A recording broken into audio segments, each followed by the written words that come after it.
తాకట్టులో ఉన్న బంగారాన్ని విడిపించి ఆ రోజు ఆన్లైన్ ధరకే కొంటుంది కొమ్మూరి గోల్డ్. నమస్తే, వెల్కమ్ టు సుమన్ టీవీ. నేను మీ కృష్ణవేణి. ఆషాఢ మాసం అంటేనే అమ్మవారి ఆరాధనకు ప్రత్యేకం. ఎవరికి తోచిన మార్గంలో వాళ్ళు అమ్మవారి ఆరాధన చేస్తూనే ఉంటాం. అయితే ముఖ్యంగా ఆషాఢ మాసం అనగానే మనకు రెండు గుర్తుకొస్తాయి. ఒకటి బోనాలు అయితే మరొకటి వారాహి నవరాత్రులు. వారాహి నవరాత్రుల వైశిష్ట్యం ఏమిటి? ఎందుకు కొంతమంది మాత్రమే జరుపుకుంటారు? అసలు జరుపుకోవడం శ్రేష్టమా? ఉగ్రరూప దేవత కనుక జరుపుకోవద్దా? ఈ విషయాలన్నీ మనకు తెలియజేయడానికి ఈరోజు మనతో పాటు ఉన్నారు ప్రముఖ వాస్తు మరియు జ్యోతిష శాస్త్ర పండితులు, ఆధ్యాత్మికవేత్త చేబి వెంకటేశ్వర శర్మ గారు ఉన్నారు. గురువుగారితో మాట్లాడదాం. గురుగారు నమస్కారం. అఖండ లక్ష్మి సౌభాగ్యవతి భవ. గురుగారు, వారాహి నవరాత్రులు, అసలు వారాహి ప్రత్యంగిర అనగానే రకరకాల అపోహలు ఉన్నాయి. ముందుగా ఉగ్రదేవత ఆరాధన వామాచారంలో చేస్తారు అని. కానీ ఈ మధ్య కొంచెం ప్రాచుర్యంలోకి వచ్చాక ఇంట్లో చాలామంది అమ్మవారి ఆరాధనలో భాగంగా చేసుకుంటున్నారు. నవరాత్రులు అందరూ చేసుకోవచ్చా, చేసుకోకూడదు? ఒకటి, వీటిని గుప్త నవరాత్రులు అంటారు. రెండవది, ముఖ్యంగా మీరు గుర్తుపెట్టుకోండి, ఈ నవరాత్రులు అనేవి మనకి ప్రదోష కాలంలో చేసే నవరాత్రులు.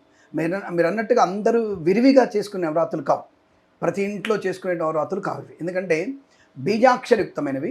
వామాచారం అనేది కాదు, ఈ తాంత్రిక విధానం. అంటే ముద్రల చేత కొన్ని బీజాక్షరాలతో పూజించేది. వామాచారం అనేది అర్థం వేరు, అది నానా అర్థాలు ఉంటాయి. వామాచారం అనే అర్థాలు వేరు. సో కాబట్టి అటువంటి వామాచార పూజలు కాదు. కొంతమంది దౌర్భాగ్యులు, అమ్మవారికి నేను సారా పోస్తా, అమ్మవారికి మద్యపానం పోస్తా, నేను మద్యపానం తింటా, మాంసాహారం తింటా, మద్యపానం చేస్తా అనేటువంటి దరిద్ర వ్యక్తులు కూడా కొంతమంది ఉన్నారు. ఇటువంటి అమ్మవారు ఎప్పుడు కూడా ఆక్షేపించే అవకాశం లేదు. దానికి కొన్ని ఉదాహరణలు చెప్తారు. ఉజ్జయిని మహాంకాళ దేవాలయంలో శివాలయం ఒక దగ్గర ఉంది. ఆ శివాలయంలో మందు పోస్తారు అక్కడ స్వామివారికి నైవేద్యంగా. ఇవన్నీ కూడా వేరు ఆచారాలు. అక్కడ ఉజ్జయిని మహాకాళేశ్వరుడికి ఒక 12 కిలోమీటర్లు ఇంకొక శివాలయం ఉంది. అది గిరిజన సంప్రదాయబద్ధమైనటువంటి శివాలయం. అక్కడ వాళ్ళు ఇప్పుడు కన్నప్ప అనే వ్యక్తి మనకి కళ్ళు పెట్టాడు, మాంసం పెట్టాడు. మరి మనం కూడా కళ్ళు బీకి పెట్టగలుగుతావా? సో ఆయన భక్తితో నువ్వు కొలుచుకోని అవసరం లేదు. అక్కడ ఉజ్జయిని దగ్గర ఒక దేవాలయం ఉంది, 12 కిలోమీటర్ దూరంలో. అక్కడ ఈ మద్యపానాన్ని నైవేద్యంగా పెడతారు. అది గిరిజన సంప్రదాయం. ఇప్పుడు మనకి ఆషాఢ మాసంలో అమ్మవారికి కళ్ళు సాగు పోస్తారు. మరి అదే తీసుకొచ్చి బెజవాడ దుర్గమ్మ గుళ్ళో పోస్తారా? కొన్ని మన ఇంద్రకీలాద్రి మీద, అది మన శ్రీశైలంలో పోస్తారు అమ్మవారికి ఆ కళ్ళు. కానీ అవన్నీ గిరిజన ప్రాంత దేవతలు, ఆ దేవతల కోసం అని చెప్పేసి చేసినటువంటి కొన్ని పద్ధతులు అవి. అలాగే ఇక్కడ మీరు అన్నటువంటిది ఈ యొక్క అమ్మవారి యొక్క పూజా విధానం గురించి అడుగుతున్నారు కాబట్టి, ఈ పూజా విధానంలో ప్రదోషకాల పూజలు మాత్రమే ఉంటాయి. అంటే ఒక రకంగా రాత్రిపూట చేసుకునేటువంటి పూజలు ఇవి. అంటే అర్ధరాత్రి చేసేటువంటి పూజలు ఉంటాయి. వరాహముఖం దేవీం సప్తకాంచన సన్నిభాం జటామకుడ సంయుక్తాం సర్వాభరణ భూషితాం. రాత్రిపూట అమ్మవారికి విశేషమైనటువంటి యోగం కలిగింది అమ్మవారు. అంటే ఎందుకు ఉగ్రదేవత అని కాదు, అమ్మవారు ఒక రకమైనటువంటి గుప్త నవరాత్రుల్లో ఒక భాగం. ఎవరు ఈవిడ అంటే దండనాయకి, లలితాదేవి యొక్క సైన్యాధ్యక్షురాలు. లలితాదేవి సైన్యాధ్యక్షురాలు. ఆవిడకి సైలెంట్గా చెప్పడం, మెల్ల చెవులో చెప్పడం ఉండదు. కొడితే అంటారు కదా, కొడితే మళ్ళీ కొట్టాలన్నట్టుగా ఉంటుంది. ఆ సైన్యాధ్యక్షురాలు. ఆవిడకి సైలెంట్గా ఉండదు. ఆవిడ ఫట్ అన్నింటినీ అందరినీ నాశనం చేసుకుంటే, అంటే చెడ్డ వాళ్ళందరినీ నాశనం చేసేటువంటి ప్రక్రియలో ముందు ఉంటుంది. అందులో లలితమ్మ వారికి అద్భుతమైనటువంటి శక్తి, ప్రదోషమైనటువంటి శక్తి అమ్మవారికి ఈవిడకి ఎక్కువ ఉంటుంది. కాబట్టి రాక్షసంవరంలో రాక్షసుల పద్ధతిలోనే చంపడానికి ఈవిడ పూనుకుంటారు. అటువంటి తత్వం. అందులో ఈవిడికి అష్టభుజి, 8 భుజాలు ఉంటాయి. అమ్మవారికి హలము, శంఖము, చక్రము, గద, పద్మాయుధము, 2 అభయహస్తాలు. అమ్మవారికి 8 హస్తాలతో అమ్మవారి పురాణం ఉంటుంది. అంటే భయంకరంగా ఉండదు. She is looking very smart. అమ్మవార్లలో భయంకరం ఉండేది లేదు. నలుపు వర్ణం. ఎందుకు? తన ఉగ్ర రూపంలో తన మీద పడిన అనేక రక్త మరకల్ని అమ్మవారు చూసినప్పుడు ఆ రకమైన భయంకరం కనబడుతుంది. కానీ చాలా అనుకూలమైన దేవత. అసలు భక్తుల కోరికలను వెంటనే తీర్చగలిగేటువంటి అమ్మవారు. వారాహి ముఖంలో, వరాహ ముఖం ఎందుకు వచ్చిందంటే వరాహస్వామి అంశంలో జన్మించిన వారు. ఇక్కడ లలిత అమ్మవారి కంటే కూడా మనము చండీ పారాయణంలో ఇవన్నీ కూడా బాగా ఉంటాయి. దేవి భాగవతంలో, మార్కండేయ పురాణంలో, తర్వాత మీకు స్కాంద పురాణంలో ఈ స్పష్టమైనటువంటి విషయాలు ఉంటాయి. ఏది కూడా మనకి ప్రకృతిని నాశనం చేసేటువంటి ధర్మశాస్త్రంలో ఏవీ లేవు. అయితే ప్రకృతి ఎలా ఉంటుందంటే ఈవిడ ప్రతీక సూర్యాస్తమయాలకి, కాలానికి ప్రతీకగా చెప్తారు. కాబట్టి రాత్రిపూట రక్షణార్థం, అంటే ప్రజల్ని కాపాడడానికి. మనకు ఊళ్ళలో కూడా చూడండి, రాత్రిపూట అమ్మవారు తిరుగుతుంది, అమ్మవారు కాపాడుతుంది. కాలభైరవ స్వామివారు, వారాహి అమ్మవారు. అంటే వాళ్ళు ఒక రకంగా ఎవరు తిరిగినా సరే అని గట్టిగా మందలిస్తారు. అంటే ఒక అమ్మ కనుక గట్టిగా కొడితే మందలిచ్చినట్టుగా ఉంటుంది. అలా ఉగ్రంగా ఉంటూ చుట్టూ తిరిగి మనల్ని రక్షించగలిగే అవకాశం. కాబట్టి ఇటువంటి దండనాయకి అయినటువంటి అమ్మవారిని మనం పూజించడం అనేది ఇవి గుప్త నవరాత్రులు.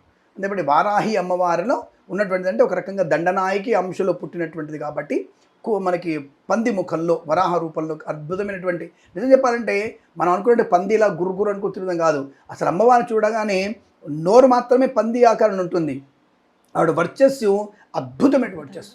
అసలు ఆ కళ్ళల్లో చూస్తేనే అద్భుతమైనటువంటి లాలత్వాన్ని ఉట్టిపడేసే శక్తి అమ్మవారికి ఉంటుంది. కాబట్టి ఇది బీజాక్షరాలతో చేసేటువంటి ముద్రలు ఉంటాయి. కొన్ని అమ్మవారికి ముద్రలు, వరాహముఖ ముద్ర, ఇలాంటి ముద్రలతో చేసేది. కాబట్టి మనం అందరూగా చెప్పుకున్నట్టుగా మనం అందరూ కామన్ పీపుల్ చేయడం. ఈ మధ్యకాలంలో పవన్ కళ్యాణ్ గారు గత సంవత్సరం దీక్ష తీసుకోవడం, ఈసారి ఆయన వాహనం పేరు కూడా వరాహం అని పెట్టుకోవడం వల్ల వారాహి అని పెట్టుకోవడం అది కొంత ప్రయోజనమే. ఆయన ఇప్పుడు తీసుకున్న దీక్ష వారాహి దీక్ష కాదు, 4 నెలలు చాతుర్మాస దీక్ష. ఆయన అంటే కొంతమంది వ్యక్తుల్లో ఉన్నటువంటి కొంత కఠినమైనటువంటి ఉంటాయి. ఆయన ఎంత ముఖ్యమంత్రి అయినా, ఎంత బాధ్యతలు ఉప ముఖ్యమంత్రి అయినా, ఆ బాధ్యతల్లో ఉన్న తన యొక్క వ్యక్తిత్వాన్ని తను డెవలప్ చేసుకునే అవకాశం. అలాగే రామ్ చరణ్ గారు కూడా ఉపాసన చేసుకునేటువంటి దీక్షలో ఉండేటువంటి అవకాశాలు ఎక్కువగా ఉంటాయి.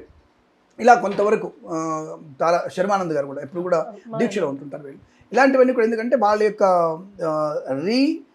దాని ఏమంటారంటే రీసైకిల్ చేసుకోవడం, వాళ్ళ మనసుని, శరీరాన్ని, లోపల ఉండే మాలిన్యాన్ని రీసైకిల్ చేసుకునేటువంటి తత్వం. కాబట్టి వాళ్ళు అద్భుతమైనటువంటి దీక్షలు ఉంటారు. ఈ మధ్యకాలంలో అంటే నాకు తెలిసిన వరకు పవన్ కళ్యాణ్ గారు దీక్ష తీసుకున్న తర్వాతనే ఇది మళ్ళీ బయటకు వచ్చేసి విశేషంగా చెప్పబడుతుంది. కానీ అందరూ కూడా కామన్గా చేసుకునేవి కాదు, ఏదో తూతు మంత్రంగా చేసుకునేటువంటివి కావు.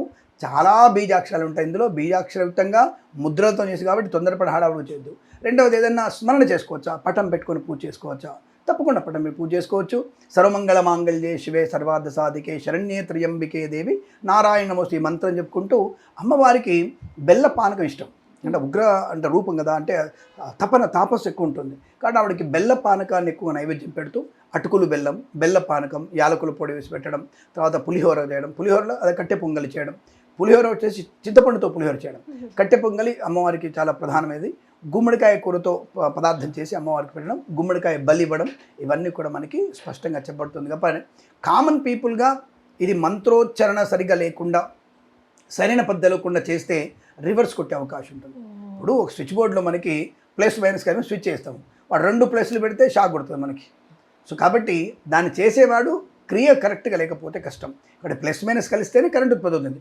2 ప్లస్లున్నా 2 మైనస్లున్నా ప్రమాదం కలుగుతుంది. కాబట్టి ఎలాగైతే మనకి ఈ బాహ్య ప్రపంచం అనేక రకాల అనర్థాల నుంచి బయటపడడానికి సరైన పద్ధతి ద్వారా ఎవరెవరైతే మీరు ఈ యొక్క అమ్మవారిని ఉపాసన చేసుకుంటూ, అమ్మవారిని ఎప్పుడు కూడా మనం ధ్యానం చేసుకుంటూ నిర్మలమైన మనసుతో మనం పూజిస్తే తప్పకుండా ఫలితం ఉంటుంది. పట్టం పెట్టుకొని పూజ చేసుకోవచ్చు, అర్చన చేసుకోవచ్చు. అని తప్ప కలశాలు పెట్టేసి శ్రీచక్రాలు వేసి పూజ చేయడానికి అవకాశాలు చాలా కష్టమవుతుంది. ఇవన్నీ పక్కన పెట్టుకుంటే బెటర్, అవి చేయకుండా ఉంటేనే బెటర్. పట్టం పెట్టుకొని నమస్కారం రోజు అష్టోత్తరం చదువుకోండి, అదే దీక్ష, 9 రోజుల దీక్ష. గురుగారు చాలా మంది లలిత సహస్రనామం చేసుకుంటారు కదా, లలితాదేవిని వారాహిదేవిగా నమస్కారం చేసుకొని లలిత పారాయణం చేసుకోవచ్చు. అద్భుతమైనటువంటిది. అసలు మీరు చెప్పినటువంటి విశేషం, ఈ వారాహి నవరాత్రుల్లో ఎవరైతే లలితా సహస్రనామ పారాయణ చేస్తున్నారో వారికి ప్రతినిత్యము చేసేటువంటి లలితా పారాయణం కన్నా 21 సార్లు ఎక్కువ ఫలితం వస్తుంది. 21 టైమ్స్ ఒక్కసారి చేస్తే చాలు.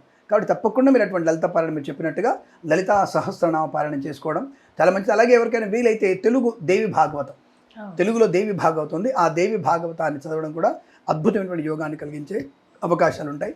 అలాగే అమ్మవారికి మీగడ పెరుగు ఇష్టం, ఆవు పాలు అయినటువంటి మీగడ పెరుగు అమ్మవారికి చాలా ఇష్టం. వీలైతే అది కూడా పెట్టేసేది. ప్రతిదీ అమ్మవారు స్వీకరిస్తుందా అంటే అమ్మవారు అంటే ఘ్రాతము చేత అంటే పీల్చడం ద్వారా తీసేసుకుంటుంది. ఆవిడ కనుక మొత్తం తిని అన్ని దేవుడు తింటేస్తే మనకు మిగిలేది ఏముండదు. కాబట్టి ఆవిడ స్వీకరించేంతవరకు ఆయన స్పర్శనే రైట్, ఆ ఎంగిలే మనం ప్రసాదంగా భావించి తినాలి. కాబట్టి అటువంటి పెరుగు కానీ పులిహోర కానీ 10 మంది చేత మనం భోజనం చేయడం వల్ల ప్రయోజనం బాగా ఉంటుంది. అలాగే ఈ వారాహి నవరాత్రుల విశేషం ఏంటంటే రాజకీయ నాయకులు బాగా చేస్తారు. ఎందుకంటే డబ్బు ఉండాలి, అధికారం కావాలి, అంటే డబ్బు ఉంటుంది కాబట్టి వాళ్ళు ఏదైనా పోటీలో గెలవడానికి శత్రు నాశనానికి బాగా పనిచేస్తుంది. శత్రు నాశనం కాకుండా జనాకర్షణకి బాగా ఉపయోగపడుతుంది. అంటే చండీ లాంటిదే, చండీ అందరం చేసుకోవచ్చు. చండీ ఉపాసన, చండీ పారాయణము, చండీ హోమం ఇవన్నీ అందరూ చేయొచ్చు. అది అందరికీ 700 శ్లోకాలు ఉంటాయి.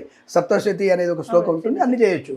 కానీ వారాహిలో డిఫరెంట్ శ్లోకాలు ఉంటాయి. అసలు చాలా పలకడమే కష్టం, మాకే పలకడం కష్టం, చాలా కఠినంగా ఉంటాయి. అవి ఒక్క తేడా వచ్చినా ఇబ్బంది కలిగే అవకాశం ఉంటుంది. కాబట్టి ఇది శత్రు నాశనానికి, జనాకర్షణకి చాలా ఉపయోగపడే అవకాశం. స్వామి 9 నవరాత్రులు అంటే 9 ఉన్నాయి. ఇవి కూడా గుప్త నవరాత్రులు అంటారు, అందుకే వీటి పేరు గుప్త నవరాత్రులు.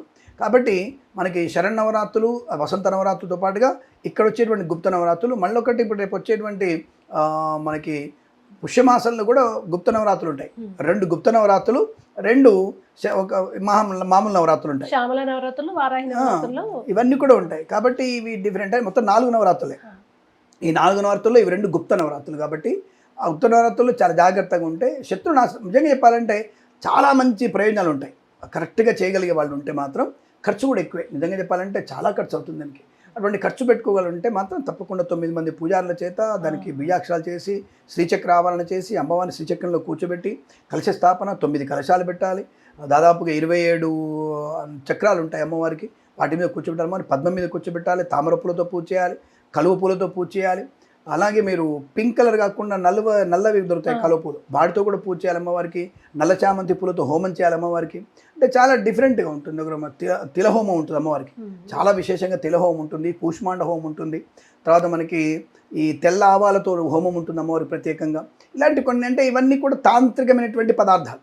అంటే ఆ వాసన వల్లనే అమ్మవారికి చుట్టున్నటువంటి వాతావరణానికి అనుకూలంగా ఉండి జనాకర్షణ బాగా ఉంటుంది. జనాల్ని ఈజీగా అంటే ఎవరైతే ఉన్నారో శత్రువుని మనం వశీకరణ చేసుకునే అవకాశం అటువంటి మంత్రాలుగా దీంట్లో బలంగా ఉంటాయని చెప్పవచ్చు. అందుకనే అరిషడ్వర్గ నాశనం అంటే అరిషడ్వర్గాల్ని శత్రువులుగా భావిస్తారు కదా గురుగారు, అలాంటి వారు కూడా చేసుకోవచ్చు. అసలు మీరు చెప్పేటువంటి ప్రతి ప్రశ్న అద్భుతమైనటువంటిది. అంటే ప్రతి పూజ అరిషడ్వర్గ నాశనానికి. కామము, క్రోధము, మోహము, మదము, మత్సరము, లోభం, ఈ అరిషడ్వర్గాల్ని ప్రతి పూజ కూడా సనాతన హిందూ ధర్మంలో ప్రతి ఒక్క వ్యక్తి పూజ చేసేది. ఉపాసన, పూజ, పునస్కారము, అభిషేకము ఏవైనా సరే తప్పకుండా అంగన్యాస కన్యాసాలతో చేయడం. అంటే అంగన్యాసాలతో కరన్యాసాలతో చేస్తారు. ఇది చేసిన తర్వాత అంటే ఏమిటి అర్థం ఏమిటి? నాలో ఉన్నటువంటి సమస్తమైనటువంటి అనేక రకాల ఇబ్బందుల్ని, అనేక రకాల నష్టాలని కలిగించేటువంటి 6 రకాల శత్రువులు ఉన్నారు. ఈ 6గురిని బయటికి పంపించేసేటువంటి భావనతో చేసేది. అలాంటి పంచి ప్రశ్న అడుగుతున్నారు. ప్రతి పూజకి అర్థం అదే. నాట్ ఈవెన్ మనం ఈ ఒక్క పూజ చేసుకుంటేనే అరిషడ్ వర్గాలు నాశనం అయిపోతాయా, మనకు అద్భుతంగా ఉంటుందా అనేది మాత్రం వాస్తవం కాదు. ప్రతి పూజ ఈవెందో వరలక్ష్మి వ్రతం చేసుకోండి, ఈవెందో మంగళగౌరి వ్రతం చేసుకోండి, అది మనం నాశనం చేసుకోవడానికి. కామ, క్రోధ, మోహ, మద, మత్సర, లోభాలని నాశనం చేసుకునేది ప్రతి పూజ. కాబట్టి ప్రత్యేకంగా ఈ యొక్క వారాహి నవరాత్రుల్లోనే అరిషడ్ వర్గాల నాశనం కావడానికి పూజ చేసుకోవటం అనేది కాదు. ఇంట్లో చేసుకునేటువంటి నిత్యార్చన కూడా అరిషడ్ వర్గ నాశానికి సంకల్పం చెప్తాం. అస్మాకం సహకుటుంబానాం క్షేమస్థైర్య ధైర్య విజయాభ్యాయురారోగ్య ఐశ్వర్యాభివృద్ధం ధర్మార్థకామ్య చతుర్విధ ఫల పురుష. ధర్మార్థకామ్య మోక్ష చతుర్విధ ఫల పురుషాలు వచ్చాయంటే అరిషడ్ వర్గాలు బయటపోతే వస్తాయి, లేదా రావు.